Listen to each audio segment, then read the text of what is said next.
So, with regards to the journey of my degree and the journey towards achieving my degree,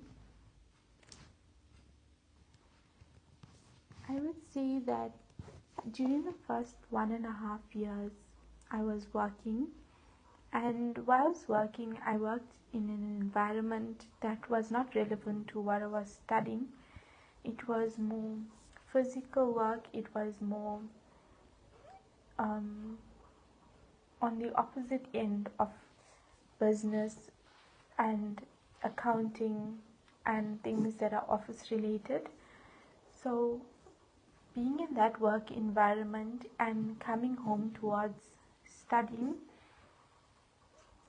it didn't really affect each other, because I sometimes feel like if you're studying something and you're also working in the field at the same time, the very same field, and if the work does not match, like if you are learning something that's not 100% practiced the same way in actual business, then it's actually going to conflict with each other. So I feel me working in an environment that's different from what I was studying didn't have that conflicting effect on my studies. Instead, it helped motivate me, because if you're passionate about a specific career and you're working in an environment that's not relevant to your career, you realize that this is not what you want forever. So when you're going home to sit by your books and to study, you find it easy to tell yourself, why do you want to study and why do you want to pursue this career? Because if you're just at home studying, you don't understand your why. You're always sitting at the books and studying, and you feel that this is your life and there's nothing else that exists outside your life.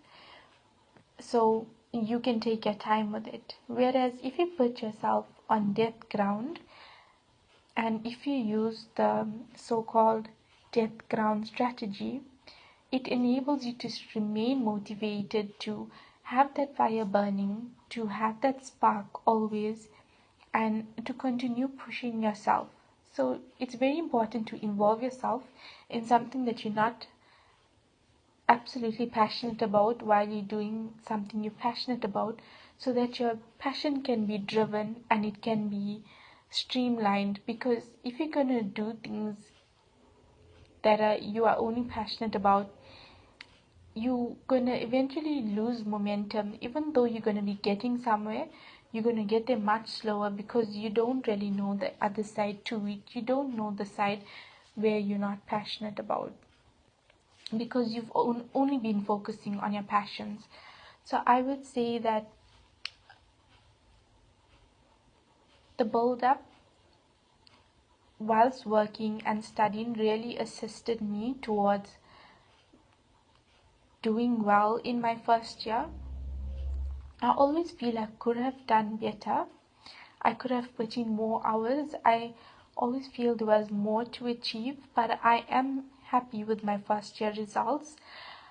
I I really pushed. During my first year, I really worked hard at it. I really wanted to prove to myself that I can work and study, because I had come fresh out of high school. So I wanted to prove to myself that I'm not just a studious person.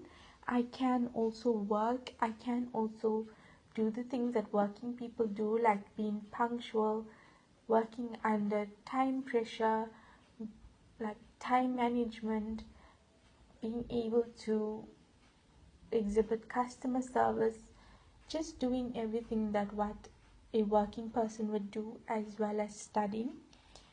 So because I needed to prove that to myself, I worked really hard during my first year, and I didn't let work get in the way of my studying. I always found a balance, and I made sure to keep that balance. And then halfway into my second year, I realized that even though I'm giving it my all, because I'm spending most of my time at work, and work was quite physically draining. So when I get home, I was getting more and more tired as I was putting in more hours. I realized that, okay, this is getting difficult. The work is getting a little more intense than it was in first year, and therefore it needs more of me. So during the half of my second year, I decided that I need to just focus on my degree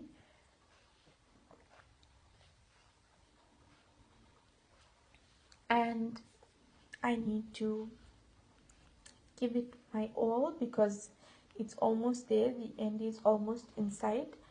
So I stopped working half year into my second year, and then I started staying home and studying.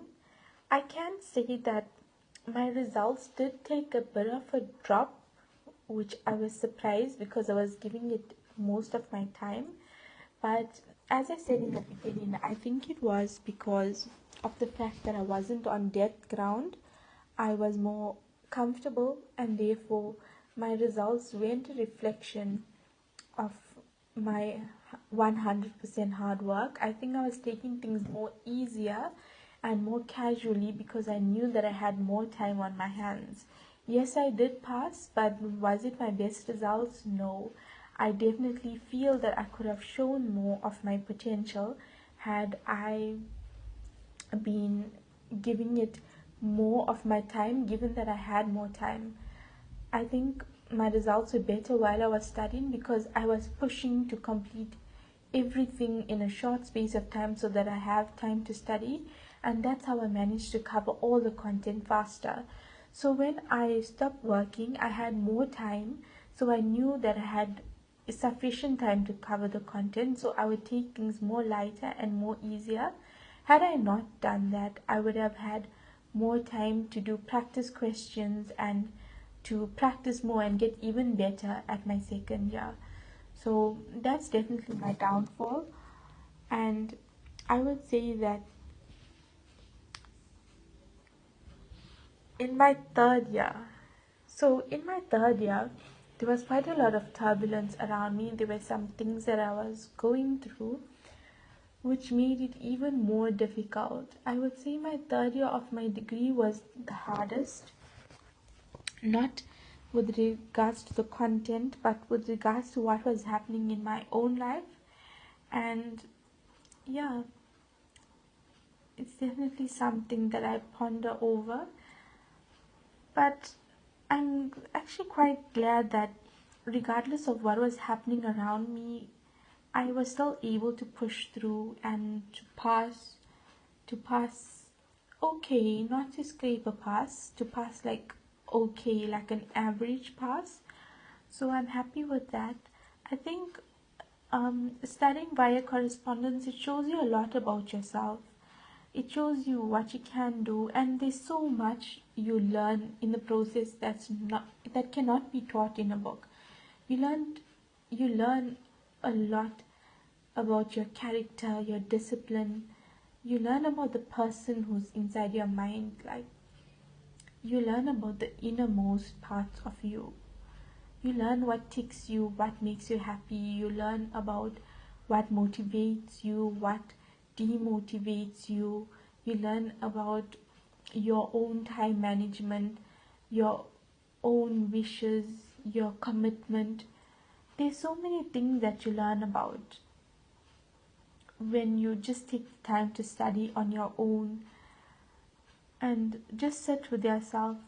You realize that you can do so much and you're not reliant upon your friends telling you, yes, I pass, or yes, I didn't pass, or oh, that paper was so difficult. You don't feed off that anymore. You end up feeding on yourself and the motivation that you feed yourself.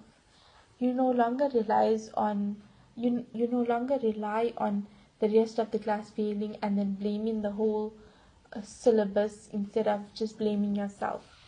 You end up taking responsibility for your actions. So it's really a great thing.